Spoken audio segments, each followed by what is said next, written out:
पळाशी येथील रहिवासी त्या पंचक्रोशीमध्ये सामाजिक आध्यात्मिक कार्य करणारे बापूसाहेब पीके आव्हाड यांचा फोन आला।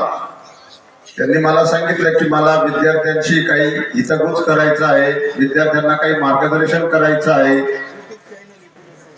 मी तात्काळ त्यांना आमंत्रित केलं आणि त्यांना सांगितलं की आजच या आणि या ठिकाणी येऊन त्यांनी तुम्हाला मार्गदर्शन करण्याचा प्रयत्न केलेला आहे।